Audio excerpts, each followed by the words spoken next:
Hello everyone, good evening. Ako pangalan is John Christian Piquero. I'm the youngest son ni Papa, which is W.A. Piquero. And doon kami isuod, which is ang kuya na nila sa mama na apat dito sa Buyuan. So first of all, on behalf sa akong mama o kuya, we thank you kayo sa pagkakarutan, pagpahinuna sa akong papa. Salamat sa mga nahatag og support, especially sa financial and emotional. Sa mga igsoon ni Papa, sa mga relatives na mo, thank you kayo kay mo. Wala mo, I don't know if mahilig na si Papa. Pero even though gano'n tayo changes, I know na support ng gihapon mo, naragihapon mo. Sorry kayo. Tulpaan pa ako. Kabalo ko nga, super galit, yun ang pamita ko minsan. Kami, wala yung ginagawa. Kaya sa pinundalan lang, gusto ko kami sa papa after sa exam. Makita kami na, syempre, mag-story kami sa mga plano, kasi ang ibuhaton. Yung bata pa man, may namin yung plano na malambo, pagsubad sa mga problema. Bisang wala din maguman sa mga papa. Kabalo ko nga, inahan siya kay guide ni, even though kadyo kami kayo nakita. Unfortunately, nakita po din niya, which is so sad, but I'm so happy as well. So far, pag na ako sa Manila, nakita na akong papa na painful siya kayo. Hindi ko sa pagkanahansan na mabalong. I'm still happy na, which is happy na po siya, nakaras na siya tama. Hindi na siya mag-discord. I know na happy po siya na nakabot niya. Nakabot siguro, I believe, panghandoy niya na makakuman din sa mga anak niya.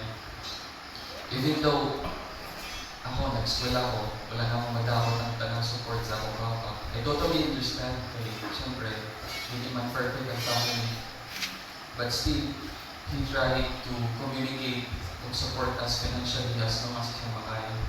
So, happy na gihapon ko. So, sa tinuod, sakit kayo na makita si Papa na nag-lisod. Pero, kaya lang gihapon. Siguro pa rin ako, isa sa mga memories na ako without sa akong Papa is kung tagaan niya ng chance na makauwi sa devotion, which is ito nga tayo, nag-istorya ko. Nag-istorya ko sa mga problema, sa mga kaagi. But I think all of you know naman na hindi yung perfect family. I know na lain kami si Papa sa Manila. But I know he's trying his best man na to tell us or to open about that. But I totally understand Manila part na hindi pa ang right time. Unfortunately, wala niya ma-open sa mga, but still, we totally understand lahat ng silang side, pati na akong kuya. Ako mama sad, nag-story na sa niya about niya. So, I know na kung unsa man gani ang mga sala ni Papa, napasayo na sa niya.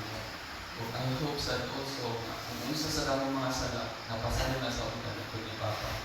Kaya if I know, walang may perfect na pagkatao. So, both sides, there na ay mistakes. So, mura yun ako manipay si Papa. Rest na siya tama, rest na siya very. Mag-pray lang natin na peaceful iyang soul. Once again, thank you kayo sa tanang support bilang naman patas. Hindi naman kaya. Thank you so much to you na support. Once again, I really do appreciate po. Thank you.